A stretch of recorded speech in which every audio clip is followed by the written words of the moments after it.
Morning, সুপ্রভাত। ভাই সকাল বেরিয়ে পড়েছি কলকাতার রাস্তায়। দেখতে পেরেছি ভাই এখন পরিস্থিতিও খারাপ, আবহাওয়াও খারাপ, সবই খারাপ। তাই জন্য তো ভাই সিগনালে এখন দাঁড়িয়ে পড়েছি। আর আমার এই যে তুফান, এই তুফানটাকে নিয়ে আমি সব জায়গায় চলে যাই। যেখানে বলো সেখানেই চলে যাই। এই দেখতে ভাই কি বলবো? মনে পড়ছে কলকাতার রাস্তাটা এখন ফাঁকা কেন? কেন ফাঁকা? বলবো, সব বলবো। তবে দেখো সিগনাল ছেড়ে দিয়েছে, আমি বেরিয়ে পড়েছি। সামনে ৪ চাকাটাও আমার বেরিয়ে পড়েছে। ৪ চাকার লোগোটা দেখার পর আমি আর কি বলবো ভাই ছাড়ো।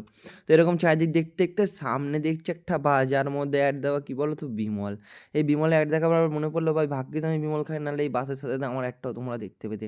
বাদ দাও ছাড়া এখানেও আবার সিগন্যালকে দাঁড়িয়ে পড়েছি সামনে দেখো কতজন দাঁড়িয়ে আছে আমার সাথে দেখা করবে বলে। ভাবছিলাম ভাই দেখা করবো মানে নিরাশ করবো না কিন্তু ওই যে পুলিশ আবার চালান কেটে দিলে তো বুঝতেই তো পারছো এখনও ভোটের সময় চালান ফালান কেটে দিলে কী হবে। এই ভোটের সময় নিজেকে সেলিব্রিটি মনে হয় দেব কোয়েল শ্রাবন্তী সবাই ভাই দেখা করতে আসে। আবার দেবকে নিয়ে কিছু বলা যাবে না তাহলে আবার মেয়েরা ভাই ফলো করবে না। আর কি বলবো ভাই কাকে নিয়ে কি বলবো কিছুই বুঝতে পারি না। জাস্ট বাদ দাও ছাড়াও সাইডে দেখো সেন্ট পল চার্চ। জয় যিশু বলে সামনের দিকে এগিয়ে চলেছি আমি। আর কি বলবো?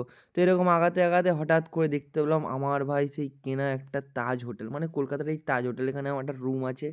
তো যেটা দেখেই চলে যেতে হয় এর মধ্যে ঢুকতে আমাকে কোনোদিনই দেয় না। তো এরকম সাইডে দেখতে যেতে দেখছি ভাই এইখানেই জায়গাটা। মা আমাকে বলতো এখানে ঢুকিয়ে দেবে। কিন্তু এই যে চিড়িয়াখানা আমি মাকে বলতো এখানে আমি কি করে ঢুকবো বলো? আমি তো গরুকে কি চিড়িয়াখানায় রাখে বাঘ সিংহ খেয়ে নেবে। আর এটা দেখার পর তোমরা ভেবো না যে আমি ১ম বার ভ্লগ করছি। যারা আমায় চেনে তারা জানে আমি কি জিনিস।